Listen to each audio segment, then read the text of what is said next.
Hello everyone, आज है 19 फरवरी और आज इस वीडियो में हम बात करने जा रहे हैं यस बैंक के बारे में। 27 रुपए का ये शेयर है, 4.5% की गिरावट है और जो गिरावट आई है वो आज मार्केट के आखिरी आधे घंटे में देखने को मिली है। एक झटके में ये शेयर गिरा जरूर है और बात करेंगे उसके बारे में भी, लेकिन उससे पहले अगर आपने अभी तक चैनल को सब्सक्राइब नहीं किया है तो प्लीज़ अभी इसे सब्सक्राइब कर लीजिए, क्योंकि आगे भी बहुत सारे वीडियोस हैं जो आपको काफ़ी ज़्यादा हेल्प करेंगे। तो देखा जाए तो आज गिरावट है। पिछले एक महीने का अगर आप ग्राफ देखोगे तो एक झटके में तेजी जरूर यहां पर बनी थी जब ये 22 से 32 पे गया था। उसकी वजह भी ये थी कि आरबीआई ने एचडीएफसी बैंक को अप्रूवल दे दिया था यस बैंक में और शेयर खरीदने को लेकर। तकरीबन 9.5% तक का शेयर खरीदने को लेकर अप्रूवल मिला था यहां पर। हाल फिलहाल में एचडीएफसी बैंक तकरीबन 5% का स्टेक ओन करती है, तो एक्सपेक्टेशन ये थी कि आने वाले टाइम में जो एचडीएफसी है वो शायद थोड़ी सी और क्वांटिटी खरीदेंगे और जिसके चलते एक अच्छी तेजी आई। उसके अलावा जो पेटीएम में दिक्कतें चल रही थी उसका भी कहीं ना कहीं एक सॉफ्ट फायदा जो है वो इसको मिला जरूर है, क्योंकि देखो पेटीएम को अब जल्द से जल्द ट्रांसफर होना था भैया, किसी ना किसी बैंकिंग पार्टनर को ढूंढना था और फोन पे का बैंकिंग पार्टनर यस बैंक है और एचडीएफसी बैंक बैंकिंग पार्टनर है गूगल पे का। तो एक्सपेक्टेशन ज़्यादा थी कि शायद हो सकता है यहाँ पर, लेकिन अभी अभी तो वो चीज़ है नहीं, क्योंकि अभी एक्सिस बैंक को बैंकिंग पार्टनर बना दिया गया है पेटीएम का। तो देखा जाए तो आज का जो करेक्शन है, हालांकि जो करेक्शन का एक ये बस बताई मतलब ऐसी चीज़ें हैं, लेकिन जो एक बड़ी वजह है कि भैया बड़ी क्वांटिटी में बिकवाली आई है यहाँ पर। अगर आप देखोगे तो यहाँ पर आज 5% का डिक्लाइन देखने को मिला, क्योंकि एक बड़ा इक्विटी हैंड एक्सचेंज हुआ है तकरीबन 0.86% का। अगर हम नंबर ऑफ शेयर्स की बात करने की कोशिश करें तो 24 करोड़ 78 लाख के आसपास शेयर एक्सचेंज हुए हैं और यहाँ पर 674 करोड़ रुपीस के आसपास की ये डील बताई जा रही है। यहाँ पर देखो ग्लोबल इन्वेस्टमेंट फर्म जो कार्लेस ग्रुप है, उन्होंने 15 फरवरी को 1.30% का स्टेक जो कि यस बैंक में है वो यहाँ पर 1055 करोड़ के आसपास का है, वो ओपन मार्केट में भैया ट्रांजिस्ट करा था इन्होंने, ओपन मार्केट में। इतना ही नहीं, US based firm thought this, अगर आप देखोगे यहाँ पर तो ऑफलोड का था तकरीबन 39 करोड़ शेयर यस बैंक में। तो बिकवाली जरूर यहाँ पर हुई थी, लेकिन अगर आपको ये भी समझना होगा कि अगर इन्होंने बेचा था तो सामने मॉर्गन स्टैनली एशिया सिंगापुर का जो फंड है उन्होंने 30 करोड़ शेयर्स खरीदे भी थे यहाँ पर। एक ने बेचा था, एक ने खरीदा था, लेकिन आज एक और बड़ी क्वांटिटी जब जब बेचने के लिए आई तो कहीं ना कहीं आज एक गिरावट हमें यहाँ पर देखने को मिली और आखिरी के टाइम पर ये गिरावट आई है यहाँ पर। अगर आप हाल फिलहाल में देखोगे कि आफ्टर दिस जो कार्लिक ग्रुप की जो शेयर होल्डिंग है, जो पहले 6.43% की थी, अब वो 5.08% की देखने को मिल रही है। तो देखा जाए तो अभी भी बहुत बड़ी क्वांटिटी इनके पास है ज़रूर, आने वाले टाइम में और बेचेंगे कि नहीं ये तो वक्त ही बताएगा। लेकिन वॉल्यूम्स अगर आप देखोगे तो 35 करोड़ से भी ज़्यादा के शेयर्स यहाँ पर ट्रेड होते नजर आए, 35 करोड़ से भी ज़्यादा के। इतना ही नहीं, बैंक में अगर हम बात करें तो according to Moneycontrol user 25% लोग कह रहे हैं बेचो और भाग जाओ, 56% लोग कह रहे हैं खरीदारी करो और यहाँ पर 19% लोग कह रहे हैं होल्ड करो।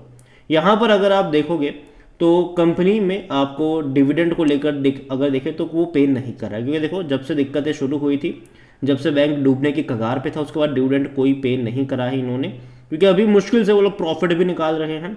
अगर इनके वैल्यूएशन की तरफ बात करें तो भाई साहब महंगा तो है, 79 का पी हो चुका है इसका, कोई भी एनालिस्ट खरीदारी की बात नहीं कर रहा है। फिनेंशियल्स अगर आप देखोगे इस बैंक के तो यहाँ पर लास्ट क्वार्टर के नंबर्स देखो, रेवेन्यू वाइज अच्छे लग रहे हैं, क्योंकि लगातार अगर आप देख रहे हो तो इनके रेवेन्यू में तेजी है, लगातार इनके रेवेन्यू बढ़े हैं कोविड के बाद। अगर आप देखोगे जो खास करके जो क्राइसिस आया था उसके बाद 8,245 करोड़ के आसपास का इनका रेवेन्यू है। प्रॉफिट हालांकि थोड़ा कम है, 240 करोड़ के आसपास का ही है। कम मैं इसीलिए कह रहा हूं क्योंकि क्वार्टर ऑन क्वार्टर अगर हम रेवेन्यू में ग्रोथ देख रहे हैं तो वो वाला जो ग्रोथ है ना वो प्रॉफिट में देखने को नहीं मिल रहा है, प्रॉफिट में नहीं है। जैसे कि एक क्वार्टर में 345 करोड़ हुआ, फिर घट के 228 पे आ गए, फिर 240 के आसपास आ गए, तो कम है ये, इनको ज़्यादा पैसा कमाना पड़ेगा। आप देखिए कि इतना बड़ा प्रॉफिट करने वाली कंपनी देखने में लगेगा कि ज़्यादा है, रेवेन्यू भी ज़्यादा लगेगा, लेकिन वैल्यूएशन के हिसाब से इतना कम क्यों है? अगर आप इसका पी रेशो इतना महंगा क्यों है? क्योंकि भाई साहब ऑलरेडी बहुत सारे शेयर्स की डंपिंग हुई है यहाँ पर। जब शेयर 400 रुपये का ट्रेड कर रहा था तब इसका जो मार्केट कैप था वो तकरीबन 80 से 90 हज़ार करोड़ के आसपास का था, और जब शेयर अभी हाल फिलहाल में 31-32 पे गया था तब भी उसका मार्केट कैप उतना ही चला गया था। मतलब यह है कि शेयर्स की भर भर की डंपिंग हुई है, और जिसके चलते शेयर की जो कीमत कह लो वो घटी है। जैसे कि आप ये मानो कि पहले यस बैंक के 100 करोड़ शेयर मार्केट में थे, उसके बाद अगर 900 करोड़ शेयर और इंट्रोड्यूस कर दिए जाए तो वो 1000 करोड़ शेयर हो गए। तो उस तरीके से उनका प्रॉफिट भी बढ़ना चाहिए, तब जाके वो आप उसको जस्टिफाई कर पाओगे, क्योंकि बहुत सारे शेयर्स की यहाँ पर डंपिंग हुई है। शेयर होल्डिंग को लेकर देखा जाए तो जो प्रमोटर है वो तो भैया भाग के निकल गए। जो राणा कपूर एंड फैमिली है वो तो निकल गई यहाँ से। 0.14% म्यूचुअल फंड्स के पास है, 42.06% डोमेस्टिक के पास है, 23.79 एफआईएस के पास है, रिटेल और अदर की 34.01% की होल्डिंग है। और देखो, अगर आप यस बैंक को रेगुलर फॉलो मतलब अगर आप ये चैनल को रेगुलर फॉलो करते हो यस बैंक के रिगार्डिंग, तो जब ये आपको 22 रुपये के आसपास था, 21 के आसपास था, कई सारे मेरे वीडियोस थे ये खरीद सकते हो। इवन 12-13% मेरे कई सारे वीडियोस थे कि मुझे ये अच्छा लगता है। लेकिन जैसे ही इसने 30 रुपये का लेवल छुआ था, मैंने कहा था कि अब ये उस लेवल पे जा चुका है जहाँ से रिस्क ज़्यादा है, रिवॉर्ड कम है, तो मैं गिरावट का वेट करना ज़्यादा पसंद करूँगा। रीज़न ये है कि यहाँ पर एक खतरा है इस बैंक को लेकर। एक खतरा ये है कि जिस क्राइसिस के दौरान बड़े बड़े लोगों ने जब खरीदारी करी थी यहाँ पर, चाहे वो बैंक्स हो या इंस्टीट्यूशंस हो, जिन लोगों ने खरीदारी करी थी अब उनका पैसा 2.5 या 3 गुना बन चुका है। तो कभी भी उनकी तरफ से एक प्रॉफिट टेकिंग आ सकती है, कभी भी आ सकती है ये, और एफआईएल्स की तरफ से अब ज़्यादा देखने को मिल भी रही है ये। तो ये कंसर्न्स यहाँ पर ज़रूर रहने वाला है कि प्रॉफिट टेकिंग करेंगे कि नहीं ये लोग, क्योंकि ऑलरेडी पैसा खूब सारा बनाकर दे दिया, और वैल्यूएशन अगर आप देखोगे तो पहली चीज़ वो सस्ता तो नहीं है। यहाँ पर यस बैंक को लेकर अगर आपको मतलब अगर आपको खरीदारी करनी ही है तो जो आपका नज़रिया है वो कम से कम यहाँ से 2-3 साल का होना चाहिए। और दूसरी बात, 27 रुपये 28-30 पे नहीं, मुझे लगता है कि अगर ये वापस 22-21 के रेंज में जाता है तो वो लेवल मुझे ज़्यादा पसंद आएगा खरीदारी के लिए। तो ये वाला जो लेवल है अभी हाल फिलहाल में, मैं उसको अवॉइड करना ज़्यादा पसंद करूंगा। लेकिन इसका मतलब ये नहीं है कि आपके पास हो तो आप बेच दो और फिर वापस 22 पे जाके खरीदारी करने का मन बनाओ, जी नहीं। क्योंकि देखो, बॉटम कहाँ बनेगा ये कोई नहीं जानता है। हो सकता है कि 27 पे जाने के बाद 28-25 पे जाए, फिर वापस वहाँ से बाउंस बैक भी कर जाए। तो ये बॉटम कहाँ बनेगा ये कोई नहीं जानता, मैं भी नहीं जानता हूँ, ठीक है। हम ये कह सकते हैं कि हाँ, अब इस लेवल पे ये महंगा ज़रूर है। यहाँ पर अगर आप खरीदारी भी करते हो तो आपको जो नज़रिया है वो बाय ऑन डिप्स का होना चाहिए। अगर ये 24 रुपये के नीचे जाता है तो अगर आपको 1000 शेयर खरीदने हैं, 250 की क्वांटिटी खरीदो।